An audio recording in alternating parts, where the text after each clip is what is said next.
সরকারি তিতুমীর কলেজকে বিশ্ববিদ্যালয়ে রূপান্তর সহ ৭ দফা দাবিতে সড়ক অবরোধ করে আন্দোলন করছে শিক্ষার্থীরা। বিশ্ববিদ্যালয় করা না পর্যন্ত আন্দোলন চালিয়ে যাওয়ার ঘোষণা তাদের। রাস্তা বন্ধ থাকায় চরম ভোগান্তিতে পড়েন সাধারণ মানুষ। সাকিবুর রহমানের রিপোর্ট। শিয়া বাটার ও ভিটামিন ই সমৃদ্ধ lily glam beauty soap. Lily, always beautiful. Dhaka বিশ্ববিদ্যালয় থেকে ৭ কলেজের অধিভুক্তি বাতিলের পর এবার স্বতন্ত্র বিশ্ববিদ্যালয়ের দাবিতে মাঠে নেমেছে রাজধানীর সরকারি তিতুমীর কলেজের শিক্ষার্থীরা। বিশ্ববিদ্যালয়ের দাবিতে বুধবার রাত থেকে আমরণ অনশন করছেন ৫ জন শিক্ষার্থী।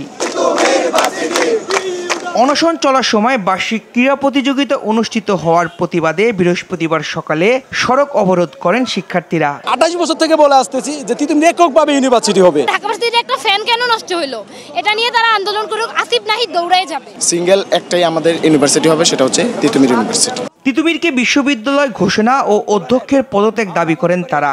আমরা আমাদের তিতুমীর কলেজের প্রশাসনের অসহযোগিতা এবং আমাদের নিয়ে তুচ্ছ তাচ্ছিল্য করার কারণে আমরা আমাদের কর্মসূচি তিতুমীরের গেট থেকে রাজপথে আসছি। যদি আমাদের এক জীবন দিতে হয় আমরা এখানেই দিব, কোনো টাইম আমরা কতক্ষণ থাকবো সেটা রাষ্ট্র নির্ধারণ করবে।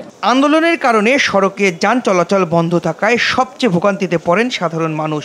বাদ যায়নি অসুস্থ রোগীও, যাদের পায়ে হেঁটে গন্তব্যে যেতে হয়। আমার হার্টের সমস্যা, আমি হাইটে যেতেছি, আমি ৩-৪ জায়গায় দাঁড়াইছি, দাঁড়িয়ে তারপরে আসছি। এগুলো পূরণ করার জন্য একটা ডিফারেন্ট ওয়ে দরকার। আজকে মাহাজনে মনে করেন ১০০ টাকা পাবো না, নিজেরা তো পাবোই না। ১১টা সাড়ে ১১টার দিকে আইসা যে বসছি, মানে লড়ার কোনো সুযোগ নেই। সাধারণ মানুষের ভোগান্তি কইরা আসলে এই ধরনের দাবি দেওয়ার কোনো মানে হয় না আর কি। যাত্রাবাড়ির শনির আখড়ায় মিনহাজুল ইসলাম মিনহাজ হত্যার আসামিদের গ্রেফতার ও বিচারের দাবিতে দনিয়া কলেজের শিক্ষার্থীরা সড়ক অবরোধ করেন। এর ফলে ঢাকা চট্টগ্রাম মহাসড়কে ১ ঘন্টা যান চলাচল বন্ধ থাকে।